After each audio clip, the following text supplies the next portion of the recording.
우리 말씀을 보도록 하겠습니다. 말씀은 빌립보서 3장 7절에서 9절 말씀입니다.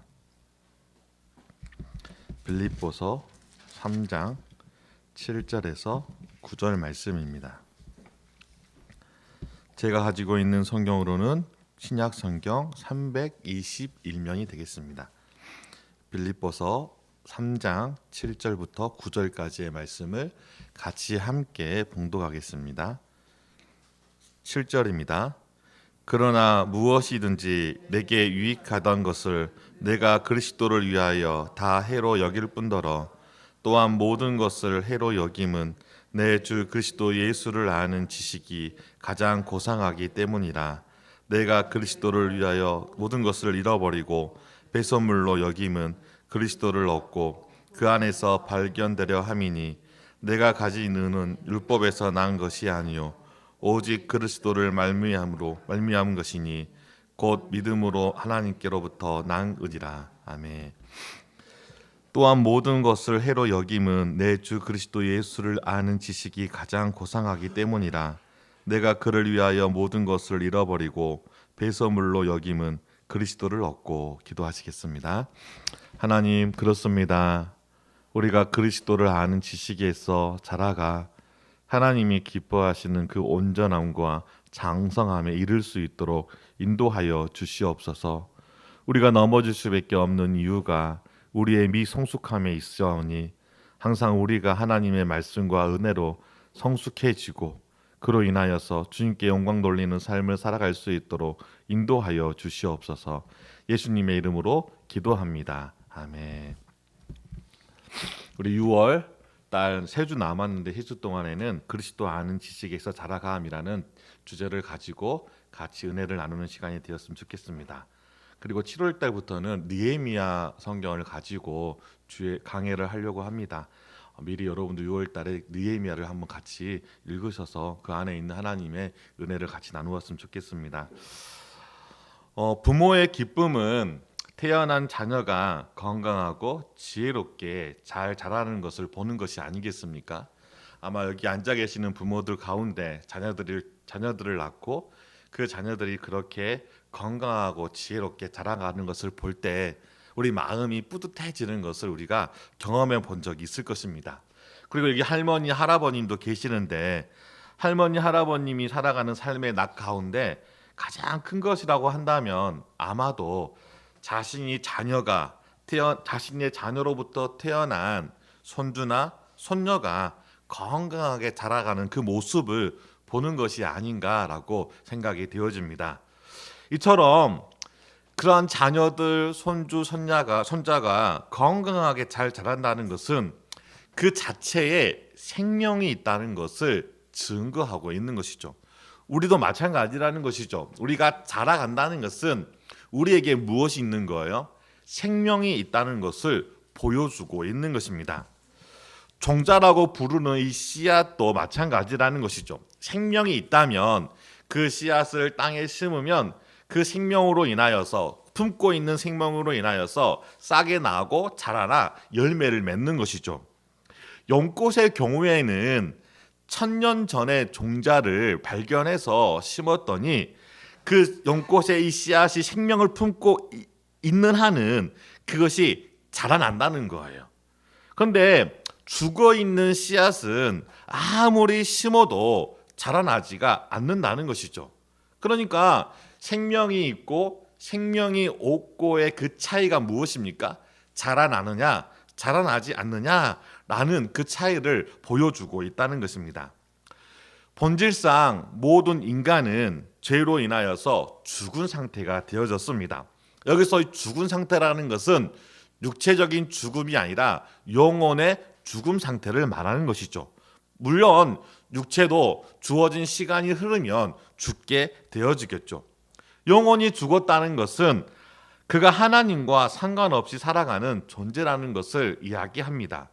영혼이 살아있다면 그는 자신을 만드신 하나님을 분명히 알고 하나님과 교제하면서 살려고 하겠지만 그 영혼의 생명이 없기 때문에 죽어 있기 때문에 하나님과 상관없는 삶을 사는 것이죠.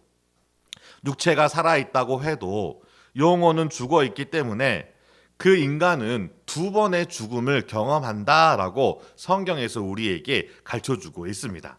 한 번의 죽음은 바로 이 육체의 죽음이라는 것이죠. 그래서 한 번 죽는 것은 사람에게 정해진 것이요, 그 죽음은 육체적인 죽음이라는 것을 우리가 뜻하는 것을 알 수가 있는 것이죠. 그런데 히브리서 9장 27절에 보면은 이 육체적인 죽음 이후에 심판이 있다라고 우리에게 교훈하고 있습니다. 이 심판을 통하여서 그리스도를 통하여 새 생명으로 거듭나지 못한 사람들은 그 심판의 결과로 두 번째 죽음을 경험하게 된다라고 성경을 말하고 있는데, 요한계시록 20장 12절에서 14절에 보면은 또 내가 보니 죽은 자들이 큰 자나 작은 자나 그 보좌 앞에 서 있는데 책들이 펴 있고 또 다른 책이 펴졌으니 곧 생명책이라. 죽은 자들이 자기의 행위를 따라 책들에 기록된 대로 심판을 받으니. 자, 보십시오. 13절에 바다가 그 가운데에서 죽은 자들을 내주고 또 사망과 음부도 그 가운데에서 죽은 자들을 내주매 각 사람이 자기 행위대로 심판을 받는다라고 기록하고 있는 것이죠. 그러니까 이미 육체적인 죽음, 그러니까 사망과 음부로 육체적인 이 죽은 자들이 심판으로 내어준다는 거예요. 그래서 그 심판대 앞에 섰을 때 각 사람의 자기 행위대로 그 심판을 받는다라고 말해주고 있는데, 이후에 보면 14절에 사망과 음부도 불못에 던져지니 이것은 둘째 사망 곧 불못이라. 누구든지 생명책이 기록되지 못한 자는 불못에 던져지더라. 그러니까 이 요한계시록 20장에는 둘째 사망에 대하여서 우리에게 말해주고 있는 것이죠. 둘째 사망을 뭐라고 이야기하고 있습니까? 불못에 던져지는 것, 이것을 둘째 사망이라고 말하고 있는 것이죠. 여기서 그러면 불못이라는 것은 영원한 형벌이 있는 지옥을 비유적으로 표현하는 단어입니다. 누가 이곳에 들어가게 되어지는 것이죠? 생명책에 기록되지 못한 자라는 것입니다. 그러면 생명책에 기록되지 못한 자는 누구일까요? 생명을 얻지 못한 자예요. 어떤 생명을 얻지 못한 자입니까? 그리스도를 통해 새 생명을 얻지 못하는 자가 이 생명책에 기록되지 못하고 첫 번째 죽음, 육체적인 죽음 후에 하나님의 심판대에 서서 두 번째 죽음, 불못으로 던져지게 된다는 것을 성경에서 우리에게 이야기해 주고 있는 것이죠. 다른 말로 말하면 죄와 사망의 권세로부터 벗어나지 못한 모든 자가 바로 이 생명책에 기록되지 못한 사람임을 우리는 잊지 말아야 한다는 것입니다. 이들은 본질상 하나님의 진노의 자녀들로 그 죄로 인해 육체적으로 죽을 뿐만이 아니라 그리스도를 통해 새 생명을 얻지 못하였기 때문에 둘째 사망 곧 불못에 던져지게 되어지는 것이죠. 그렇다면 반대로 생명책에 기록된 자는 누구입니까? 그리스도를 통하여 새 생명을 얻은 자, 우리는 그들을 그리스도인이라 라고 부르게 되어지는 것이죠. 그래서 바울은 고린도후서 5장 17절에 그리스도 안에 있으면 누구든지 새로운 피조물이라, 이전 것은 지나가시되 보라 새 것이 되었도다. 자, 보십시오. 새로운 피조물이라는 거예요. 다시 태어난 피조물이라는 거예요. 누구를 통하여서? 그리스도 안에 있으면 이러한 사람들은 그 그리스도를 통하여서 새롭게 태어난 피조물이라는 것이죠. 그런데 바울은 이 고린도후서 5장 17절에 18절에 이러한 사람들을 어떻게 표현하고 있냐면 모든 것이 하나님께로서 났으니라고 표현하고 있는 거예요. 여기서 나타라고 하는 것은 생명을 다시 얻게 되어진다는 것이죠. 우리가 첫 번째 생명, 육체적인 생명은 어떻게 얻는 것이죠? 여러분들에게는 부모가 있지 않겠습니까? 그 부모를 통하여서 우리가 세상에 나옴으로 우리가 생명을 얻게 되어지는 것이죠. 그러니까 여기서 나았다라는 것은, 하나님께로 나았다라는 것은 육체적으로 생명을 얻는 것을 말하고 있는 것이 아니라 죄로 인하여서 죽었던 우리가, 그래서 죄와 사망의 권세 아래 고통 가운데 살아갔던 우리가 이제는 그곳으로부터 벗어나 하나님께로부터 새 생명을 얻어서 나아게 되어진 것이죠. 그래서 그렇게 생명을 얻어 나아진 그 사람을 우리는 그리스도인이라고 말할 수가 있는 것이죠. 그리스도인은 이처럼 예수님을 통해 죽음을 이기는 새 생명을 하나님께로부터 받아 새롭게 거듭난 존재들입니다. 그들에게는 둘째 사망이 아니라 영원한 생명으로 초대를 받는 거예요. 그래서 믿는 사람이든 믿지 않는 사람이든 똑같이 죽어요. 우리가 구원받았으면은 우리 육체적인 죽음을 죽지 않고 죽지 않아야 되는 것이 아니겠습니까? 라고 하는데, 우리의 과거의 선배들도 보더라도 하나님을 열심히 믿는 사람들도 죽어요. 그러면 믿지 않는 사람들도 죽고 믿는 사람들도 죽는데 이 두 사람의 죽음의 차이가 무엇일까요? 자, 믿지 않는 사람의 죽음, 육체적인 죽음은 죄로 인한 심판으로 둘째의 죽음을 향하여 가는 길이에요. 그러니까 영원한 형벌이 있는 불못, 지옥으로 가는 죽음이라는 것이죠. 그러나 믿는 사람의 육체적인 죽음은 형벌에 의한 죽음이 아니라 영원한 나라, 하나님이 계시는 영원한 나라에 들어가는 그러한 발걸음의 시작이라는 것이죠. 그러니까 이 죽음은 똑같이 보이지만 믿는 사람과 믿지 않는 사람의 이 죽음의 그 길은 다르다는 거예요. 그래서 하나님께로부터 생명을 받는 사람들은 영원한 생명으로 초대받은 사람들이라는 것을 잊지 마시기 바랍니다. 그게 바로 바울이 말한 하늘의 시민권이에요. 하늘의 시민권은 누구에게 줄까요? 바로 그리스도를 통하여 구원함을 받아 하나님의 자녀가 된 그 백성들에게 하늘의 시민권이 주어지는 것이죠. 그것을 우리가 성화의 과정 속에서 양자됨이라고 하는 것이죠. 우리는 이미 그리스도를 나의 구주로 믿는 순간, 그 고백의 순간 우리는 하나님의 자녀가 되는 권세를 받았음을 믿어야 한다는 것입니다. 우리는 이처럼 새 생명을 받아서 새 사람이 되었습니다. 에베소서 4장 22절에서 23절에 보니까 너희는 유혹의 욕심을 따라 썩어져가는 구습을 따르는 옛사람을 벗어버리고 오직 너희의 심령이 새롭게 되어 하나님을 따라 의와 진리의 거룩함으로 지으심을 받은 새 사람을 입으라 라고 우리에게 말씀해 주고 있는 것이죠. 바울의 말씀과 같이 새 생명을 받아 거듭났다면 우리는 당연히 어떤 삶을 살아가야 되죠? 새 사람으로서 삶을 살아가야 한다는 것을 권면하고 있는 것입니다. 이처럼 모든 그리스도인들은 새 생명으로 다시 태어난 사람들입니다. 그래서 이 생명을 가지고 있기 때문에 베드로는 베드로후서 3장 18절에 오직 우리 주 곧 구주 예수 그리스도의 은혜와 그를 아는 지식에서 자라가라라고 명령하고 있는 것이죠. 베드로가 말씀하고 있는 바와 같이 우리는 예수님을 통하여 생명을 얻은 존재들이라고 한다면 너희 안에 있는 그 생명이 있기 때문에 너희들이 자라가야지만이 너희들이 정상적인 그리스도인이다라고 말할 수가 있는 것이죠. 우리가 정상적인 바른 그리스도인이라고 한다면 성장하는 것은 당연하다는 거예요.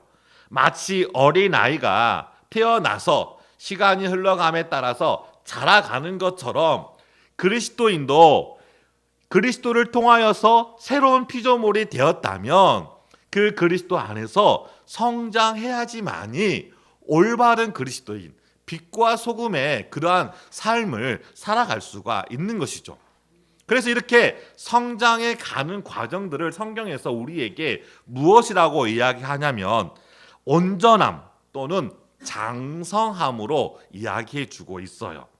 바울도 우리가 장성하도록 온전해지도록 자라가야 한다라고 말하고 있는데, 에베소서 4장 13절에서 15절 말씀에 보면은 다음과 같이 기록하고 있어요. 우리가 다 하나님의 아들을 믿는 것과 아는 일에 하나가 되어 한 사람을 이루어 그리스도의 장성한 분량이 충만한 데까지 이르르니. 자, 여기서 보십시오. 그리스도의 장성한 분량, 온전한 분량이 충만한 데까지, 부족함이 없을 때까지 자라가야 한다는 것이죠. 이는 우리가 이제부터 어린아이가 되지 아니하여 사람의 계술과 간사한 유혹에 빠져 모든 교훈의 풍조에 밀려 요동하지 않게 하려 함이라. 그러면서 오직 사랑 안에서 참된 것을 하여 범사에 그에게까지 자랄지어다 라고 우리에게 말씀해 주고 있는 것이죠. 성경은 그리스도인이 자라가야 한다는 것을 끊임없이 강조하고 있습니다. 예수님도 마태복음 5장 48절에 다음과 같이 말씀합니다. 그러므로 하늘에 계신 너희 아버지의 온전하심과 같이 너희도 온전하라. 온전하라는 것은 뭐죠? 자라가서 온숙한 상태가 되어지는 거예요. 장성한 상태가 되어지는 것이죠. 온전해지도록, 장성해지도록 자라가야 한다라고 성경은 우리에게 명령을 하고 있는 것이죠. 왜 그렇습니까? 예수님이 우리에게 생명을 주셨기 때문인 것이죠. 여러분에게 이와 같은 생명이 있습니까? 여러분의 입술로 예수님이 나의 구주로 고백했다면 그 예수님께서 여러분들에게 이와 같은 생명을 주신 것이죠. 그것을 우리가 확신을 가져야 한다는 것입니다. 그 확신을 가질 때 우리 안에 주어진 그 생명이 우리로 하여금 자라가게 하는 거예요. 바울은 우리가 이렇게 자라가야 하는 그 이유에 대하여서 14절에 이는 우리가 이제부터 어린아이가 되지 아니하여 사람의 계술과 간사한 유혹에 빠져 모든 교훈의 풍조에 밀려 요동하지 않게 하려 함이다 라고 말하면서 자라가지 않을 때 우리의 상태가 어떠한지에 대하여서 세 가지로 지적하고 있는 것이죠. 첫 번째가 무엇입니까? 어린아이가 되어진다는 거예요. 두 번째는 무엇입니까? 유혹에 쉽게 빠지는 것이죠. 그리고 그 유혹에 쉽게 빠지기 때문에 우리가 하나님께로부터 은혜를 받았음에도 불구하고 이 땅에서 요동치는 신앙의 삶을 살아가게 되어지는 거예요. 어떨 때는 하나님 앞에 나와 간절히 기도하고 예배하며 또 교회에서 내가 섬길 수 있는 자그마한 것이라도 내가 마음을 다하여 그것을 섬기지만 또 어떨 때에는 은혜로부터 멀어져서 그 모든 것들이 귀찮아지고 세상에 있는 것들이 너무나 좋아서 세상을 향하여 달려갈 때도 있다는 것이죠. 이렇게 신앙이 이리저리 흔들리는 것이 무엇입니까? 이것을 요동한다는 것이죠. 요동한다. 바로 하나님 앞에서 우리가 자라나지 못하면 이렇게 요동치는 신앙생활을 할 수밖에 없는 거예요.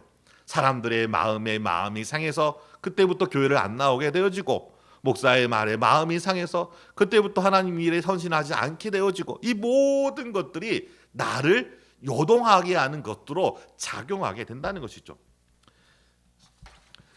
어린아이와 같은 신앙은 성경에서는 두 가지의 측면에서 우리에게 말씀해 주고 있습니다. 긍정적인 측면과 부정적인 측면이 있어요. 그러니까 우리가 신앙생활을 하면서 어린아이의 긍정적인 측면도 가져야 되겠지만은 이 부정적인 측면은 버려야 한다는 것이죠. 마가복음 10장 14절에서 15절에 예수님이 제자들을 꾸짖으면서 어린아이들이 내게 오는 것을 용납하고 금하지 말라. 하나님의 나라가 이런 자의 것이니라. 내가 진실로 너희에게 이르노니 누구든지 하나님의 나라를 어린아이와 같이 받들지 않는 자는 결단코 그곳에 들어가지 못하리라 라고 말씀해 주고 있는 것이죠. 이 말씀은 어린아이들은 모두 다 하나님 나라에 들어간다라고 하는 말씀이 아니에요. 여기서 말하고 있는 이 말씀은 무엇이냐면 어린아이가 가지고 있는 두 가지 특징을 말하고 있는데, 하나는 순수성과 다른 하나는 믿음이라는 것이죠. 그러니까 우리도 어린아이가 가지고 있는 이 두 가지의 특징, 순수성과 믿음을 가지고 있어야 한다는 거예요. 순수성은 뭘 의미하는 거냐면 회개와 연결되어져 있어요. 자, 어른들과 아이들이 있어요. 잘못을 꾸짖었을 때 누가 쉽게 그 잘못에 대해서 인정을 할까요? 어른이 쉽게 인정할까요? 아니면 어린아이가 쉽게 인정할까요?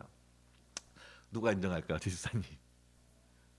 어른들이 쉽게 이렇게 잘못했어요 그러면 죄송합니다 이렇게 어린이 쉽게 인정할까요? 아니면 어린애가 너 이거 잘못했잖아 계속 이렇게 쉽게 어린아이가 인정할까요? 당연히 어른보다 어린아이가 쉽게 자신의 잘못에 대해서 인정하는 것이 아니겠습니까? 물론 저를 닮은 고집센 아이들도 덜어는 있겠지만은 대체적으로 어린아이들의 특징이 무엇이냐면 잘못에 대해서 가르칠 때 순수하게 그것을 받아들이는 거예요. 그래서 그리고 그것을 교정하게 되어지는 것이죠. 그래서 부모들이 자라날 때 그 아이들을 훈계하는 이유가 바로 그 어린아이의 순수성에 있기 때문에 훈계를 통하여서 바로 교정을 시켜주는 것이죠. 무엇을 의미하는 것이죠? 하나님 앞에 자신이 죄인이라는 사실을 끊임없이 고백을 해야 한다는 거예요. 순수성이 없다면 자기 안에 있는 교만으로 하나님 앞에 이러한 죄에 대해서 고백하지 않는다는 것이죠. 천국이 이와 같이 회개하는 자의 것이라는 거예요.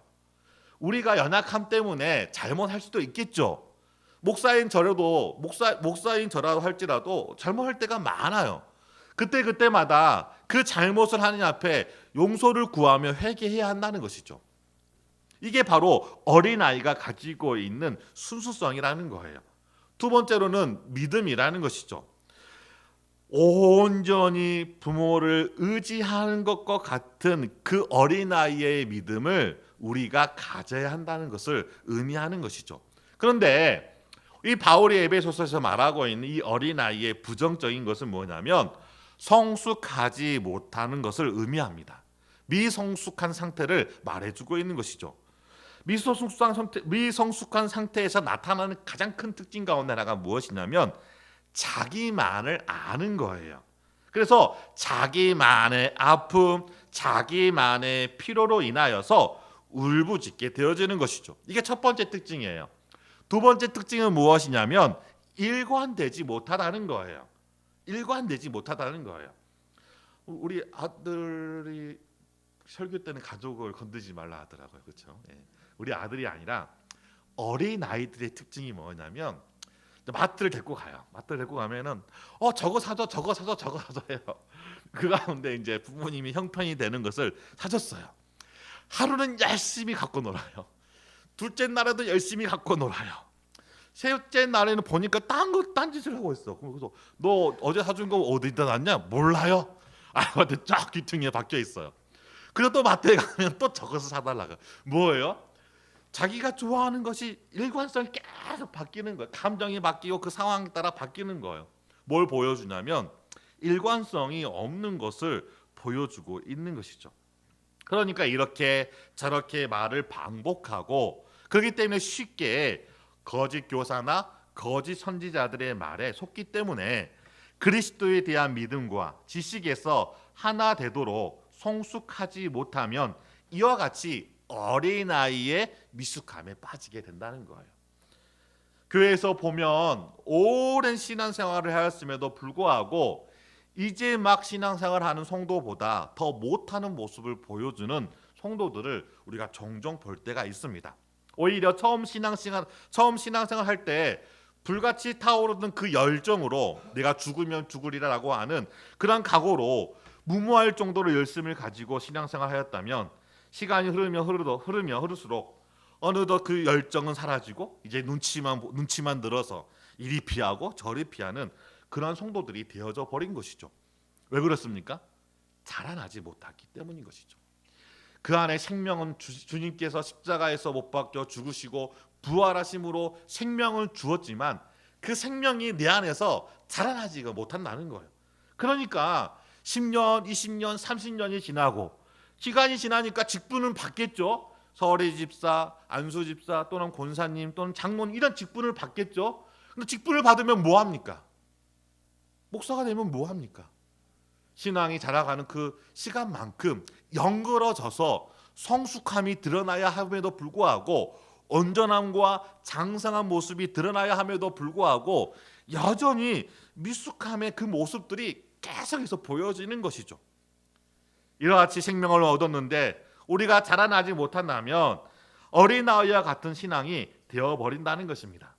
이 어린아이와 같은 신앙이 되어져 버리면 두 번째로 이어지는 것이 무엇이냐면 사람의 괴술과 간사한 유혹에 쉽게 빠지게 되어지는 것이죠. 다른 말로 말하면 유혹과 공격에 넘어진다는 거예요. 바울은 사람의 괴술과 간사한 유혹에 쉽게 빠질 수 있도록 마귀가 틈을 노리고 있다라고 우리에게 가르쳐주고 있어요. 그래서 에베소 4장 이 말씀의 마지막에 보면 4장 24절에 마귀에게 틈을 주지 말라라고 우리에게 명령을 하고 있는 것이죠. 그러니까 마귀가 끊임없이 우리의 틈을 노리고 있는 거예요.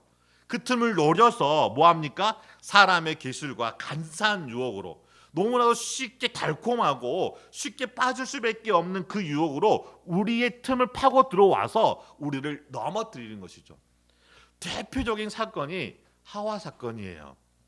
뱀이 이 하와의 교묘한 틈을 노리고 들어온 것이죠. 어떤 교묘한 틈을 노리고 들어왔을까요? 하나님의 말씀에 대한 확신을 가지고 있지 않았던 것이죠. 그래서 이것을 먹으면 하나님과 같이 눈이 밝아져. 이 모든 것들을 하나님께서 아신다라고 다른 걸로 공격하고 있는 것이 아니라 불정확한, 그래서 오류가 있도록 그 말씀을 가지고 그 하와를 간사하게 유혹한 것이죠. 그 틈에 이 하와는 넘어지게 되어진 것이죠. 이처럼 마귀가 틈을 노려 우리를 속이고 유혹하는 그 목적은 분명한 것이죠. 그것이 바로 세 번째입니다. 우리를 요동치게 만들려는 거예요. 상황과 환경에 쉽게 흔들리고 넘어지게 만들려는 것이죠. 그래서 우리가 나아가야 할 분명한 방향을 상실한 채 이 세상에서 유리하고 방황하도록 만들기 위함인 것입니다. 이렇게 요동치게 하는 이유는 한 가지죠. 그것은 바로 우리로 하여금 죄를 짓게 함으로 하나님으로부터 떠나게 만들기 위함인 것이죠. 이 모든 마귀가 우리를 틈을 노리는 것은 그리스도를 통하여서 가깝게 된 우리를 하나님께로부터 멀어지게 하기 위하여 지금도 끊임없이 우리를 유혹하고 있는 것이죠.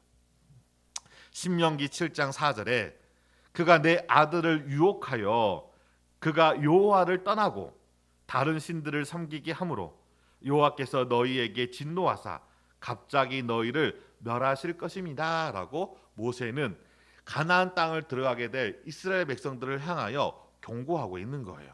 그가 내 아들을 유혹하여 어떻게 합니까? 그가 여호와를 떠나고, 그러니까 사단의 최종적인 목적은 무엇이냐면 우리가 하나님과 가까이 하는 것을 싫어해요.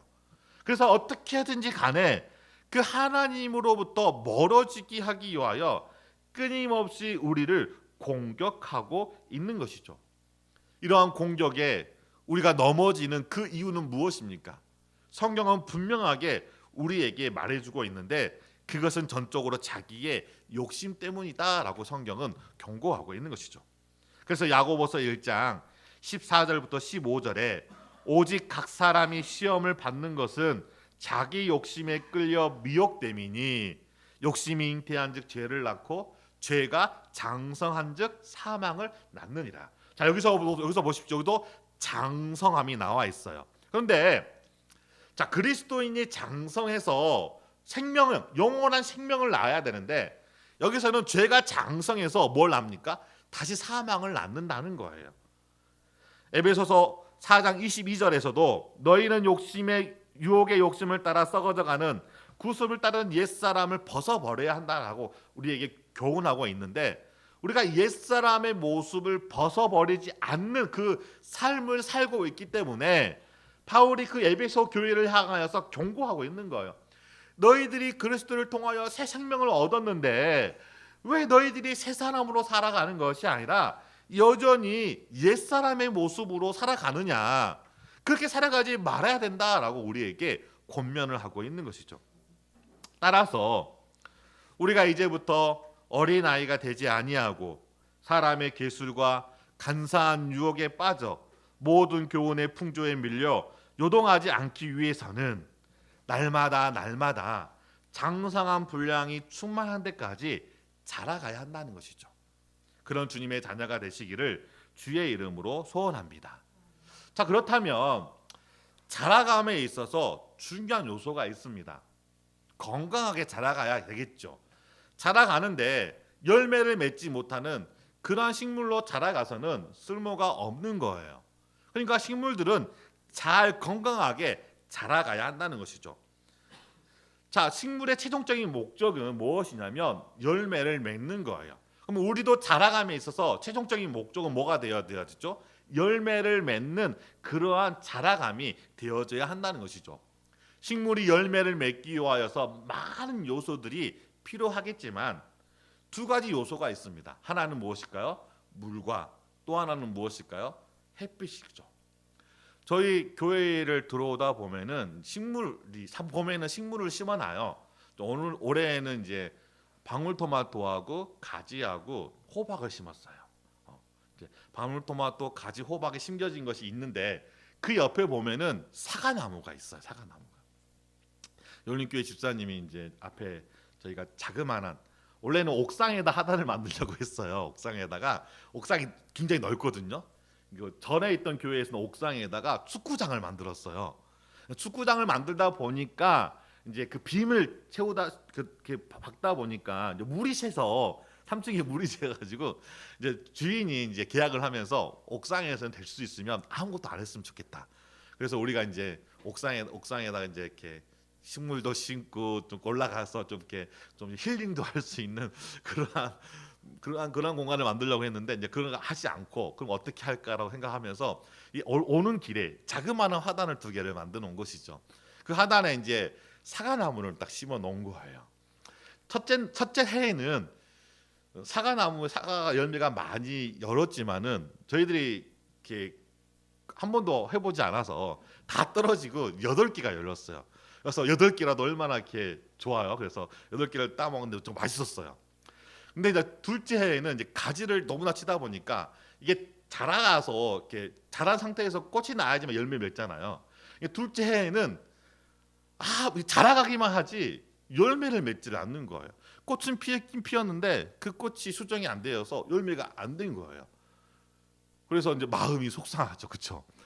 농부의 마음은 수확한 것에 거두을 때 기쁨이 있는데 아무리 봐도 수확할 만한 것이 없을 때 마음이 속상한 거예요. 그래서 올해에는 가지를 치지 말고 그냥 이렇게 한번 놔보자. 그래서 햇빛이 모든 동서남북 모든 가지들이 햇빛을 잘 받을 수 있도록 그러한 가지만 쳐야 한다 하더라고요. 그래서 일단은 그 사람 놔뒀어요. 놔뒀더니 오시면서 보셨죠. 열매들이 많이 맺혔어요. 그래서 저희가 보통 많이 드리면 한 20명 정도 예배를 드리더라고요. 그래서 딱 20개만 맺어. 믿음이 없는 것 같아요. 30개, 40개 이상 열었으면 또 더 많이 채웠을 텐데 그래도 여기 있는 사람이 한 사람씩은 하나씩 먹었으면 좋겠다. 그래서 20개 정도는 열었으면 좋겠다라고 했는데 더 열렸었어요. 한 40개 정도 열렸었는데 다 떨어지고 지금 한 15개 정도 남은 것 같아요. 그걸 좀 잘 키워서 어른들은 먹지 말고 자라나는 우리 아이들에게 좀 주었으면 좋겠는데 제가 뭘 말하고자 하는 것이냐면 자라가서 열매를 맺어야 되는 것이죠. 그 열매를 맺기 위해서는 매일 물을 주고 햇빛을 받아야 돼요. 그리고 병충해가 났을 때에는 약을 쳐야 되고 거름도 줘야지만이 그런 여러 가지 요소들을 통하여서 주어졌을 때 그 식물이 자라가는 것처럼 그리스도인도 정상적으로 자라기 위해서 필요한 것이 있다는 것이죠. 바울도 그렇고 베드로도 그렇고 공통적으로 무엇을 이야기하고 있냐면 베드로는 자라감에 있어서 아무렇게나 무턱대고 자라가라라고 말하고 있지 않습니다. 자라감에 있어서 베드로는 그리스도를 아는 지식에서 자라가라라고 우리에게 말씀해 주고 있는 것이죠. 바울도 오늘 본문의 말씀에 보니까 그리스도의 방성한 분량이 충만한 데 이르기까지, 에베소서의 말씀에 보니까 그리스도의 장성한 분량, 이게 그리스도라는 그 부분을 앞에 놓고 그리스도의 장성한 분량에 충만한 데까지라고 이야기해 주고 있는 것이죠. 그러니까 베드로도 그렇고 바울도 그렇고 우리가 자라감에 있어서 무엇이 중요하다고 이야기하고 있죠? 예수 그리스도를 아는 지식, 또는 예수 그리스도 안에서 자라가야 한다라고 말해주고 있는 것이죠. 그러니까 그리스도인이 건강하게 바르게 성장하기 위해서는 무엇이 필요하냐면 바로 그리스도를 아는 지식이 필요하다는 것을 우리에게 교훈해 주고 있는 것이죠. 자, 그렇다면 그리스도를 아는 지식에 자라가야 하는 이유는 무엇일까요? 그 이유에 대해서 오늘 본문이 우리에게 명확하게 말해주고 있는데 그것은 무엇입니까? 8절에 다음과 같이 말씀해주고 있어요. 내 주 그리스도 예수를 아는 지식이 가장 고상하기 때문이다라고 말해주고 있는 것이죠. 그러니까 우리가 왜 그리스도를 아는 지식이 자라갈까요?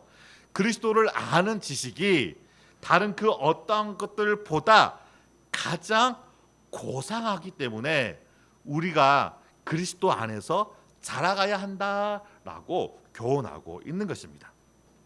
자, 먼저는 예수를 아는 지식이라는 것은 단순히 지식적으로, 즉 우리가 그것을 공부해서 아는 것에만 멈추는 것이 아니라 그것을 뛰어넘는 것이 필요한데, 그것이 무엇이냐면 예수님과 깊은 관계 속으로 뛰어 들어가서 그와 깊이 있는 밀접한 교제를 나누고 그가 누구인지를 본질적으로 깨닫게 되어서 알아가는 지식을 말하고 있는 거예요. 바울은 이 지식으로 그가 죄와 사망의 권세 아래 세상 안에 있던 것들로부터 벗어나 이제는 그리스도 안에 있다는 것이 무엇인지를 알게 되었으며, 예수님을 만난 이후 그가 평생 동안 예수님 안에 살게 된 그 이유가 무엇인지를 누구를 통하여서? 그리스도를 아는 지식을 통하여서 발견하게 된다는 것이죠. 바울은 앞선 에베소서 4장에서도 하나님의 아들을 믿는 것과 아는 일이 하나가 되어 온전한 사람을 이루어라고 말할 때 여기서 알다라고 하는 단어를 사용하고 있는데, 우리가 지식이라는 단어를 성경에서 헬라어로 어떤 단어를 사용하고 있냐면 그노시스라고 하는 단어를 사용해요. 그런데 이 그노시스라는 단어 앞에 에피라는 단어를 붙이면 에피 그노시스라는 단어가 되어지는데, 이 단어는 무슨 단어냐면 완전한 지식을 말하는 거예요. 그러니까 그노시스는 우리가 경험하면서 알아가는 지식이에요. 경험되어지는 지식이라고 볼 수가 있는 것이죠. 이렇게 경험되어지는 지식을 알아가면서 그 지식이 완전해지는데 그것을 우리가 에피그노시스라고 하는 것이죠. 그러니까 이런 완전한 지식은 단순히 우리의 가지고 있는 능력만으로 얻어지는 지식이 아니라는 거예요. 그래서 이 에피그노시스라는 지식은 어떻게 이루어지는 지식이냐면 사람의 노력과 열심으로 얻게 되어지는 깨달음이 아니라 오직 하나님의 은혜로 얻게 되어지는 지식을 말하는 거예요. 그러니까 우리가 어떤 지식을 갖는 것이냐면 그리스도와의 경험을 통하여서 하나님이 은혜를 주셔야지만이 우리가 그리스도를 나의 구주로 고백할 수가 있지 않겠습니까? 그 하나님이 주신 그 은혜를 통하여 그리스도와 깊은 만남을 통하여 그 예수님이 누구인지를 발견하고 그렇게 경험되어지는 그 지식이 우리를 온전하게 만든다는 것이죠. 그래서 예수 그리스도 안에서 하나님과의 깊은 교제를 통해 알아가는 그 지식, 그것은 그리스도를 통해서만이 가능한 지식이고, 이것을 통해서 우리가 건강하게 자라갈 수가 있다라고 우리에게 말해주고 있는 것이죠. 그러면서 그렇게 알게 된 지식을 가장 고상하다라고 말하고 있는데, 여기서 이 가장 고상하다라고 하는 이 단어의 의미가 중요하다는 거예요. 자, 가장 고상하다라고 하는 이 단어는 무엇을 뛰어넘다라고 하는 이 전치사와 그리고 소유하다, 가지다라고 하는 이 동사가 결합된 단어예요. 그래서 어떤 뜻을 가지고 있냐면 모든 것 위에 가장 가치가 있는 것을 말하는 거예요. 그러니까 이 세상에 존재하는 그 모든 것보다 가장 가치가 있는 그 무엇, 그것이 바로 가장 고상하다는 것을 우리에게 말해주고 있는 것이죠. 그리스도를 아는 지식, 그리스도를 아는 것, 그리스도 안에 있는 것이 이 세상의 그 어떤 것들보다 가장 가치가 있는 거예요. 가장 우선적이 되어지는 것이죠. 그렇기 때문에 그것을 통하여서 우리가 온전해지고 장성한 분량에 이를 수 있기 때문에 나는 이 고상한 지식인 그리스도를 아는 것 외에는 다른 것들을 다 배선물과 같이 여기겠다라고 고백하는 이유가 바로 여기에서 나오는 것이죠. 말씀을 맺도록 하겠습니다. 우리가 놓치지 말아야 할 것은 무엇입니까? 그리스도께서 십자가에 죽으시고 부활하심으로 여러분들에게 생명을 주셨어요. 여러분들이 주님을 나의 구주로 고백한다면 여러분들에게는 생명이 있는 거예요. 그러나 여러분들이 여전히 나의 구주로 고백하고 있지 않다면 여러분의 영혼은 죽은 상태라는 것을 우리는 분명히 인식해야 한다는 것이죠. 죽어있는 그 어떤 씨앗도 뿌리를 내리지 못하고 싹이 나지 못하고 열매를 맺지 못하는 거예요. 똑같은 씨앗의 모양이지만 어떤 것이 죽어있고 어떤 것이 살아있는지를 알기 위해서는 물에 담가보면 되거든요. 우리도 마찬가지라는 것이죠. 우리의 영혼이 죽어있다면 아무리 신령한 것들을 우리 삶 가운데 채운다 할지라도 우리의 영혼이 자라가지를 못해요. 그래서 어린아이처럼 미숙한 상태로 이 땅에 살아가기 때문에 여러분도 한번 생각해 보시기 바랍니다. 정말로 어린아이가 20년이 지나고 30년이 지나서 청년이 돼서 어른이 됐음에도 불구하고 여전히 손가락을 빨고 있고 어머니만 젖조라고 한다면 그 어린아이가 이 거친 세상을 어떻게 살아갈 수가 있겠습니까? 살아갈 수가 없는 거예요. 부모의 도움이 없이는 30대든 40대는 살아갈 수가 없는 것이죠. 얼마나 그러한 삶이 고통의 삶이겠습니까? 우리의 영혼이 죽어있는 상태라면 그러한 고통 가운데 이 땅을 살아가는 것이죠. 그러한 영혼이 죽어있는 영혼이라면 오늘 우리에게 말씀해주고 계신 이 예수 그리스도를 나의 구주로 고백하시기 바랍니다. 구원받는 것은 다른 것에 있는 것이 아니에요. 우리가 노력해서 선을 행해서 구원이 이루어지는 것이 아니라 내 마음에 예수님을 나의 구주로 받아들이는 거예요. 예수님만이 나의 유일한 구세주라는 사실을 우리가 인정하는 것이죠.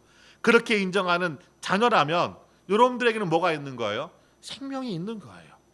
그 생명이 자라가기 위해서는 예수를 아는 지식이 가장 고상하다라고 하는 이 사실을 우리가 확신을 가져야 한다는 것이죠.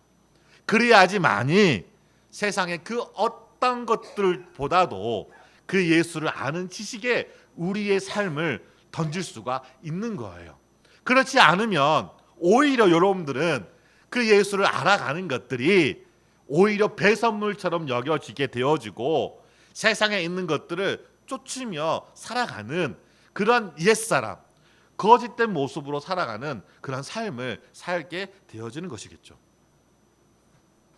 생명이 자라갈 수 있도록 오늘 또 예수님은 우리의 중보자가 되심을 잊지 말고 그 예수 그리스도를 통하여 조금씩 자라가시기를 주의 이름으로 소원합니다. 우리 기도하시겠습니다.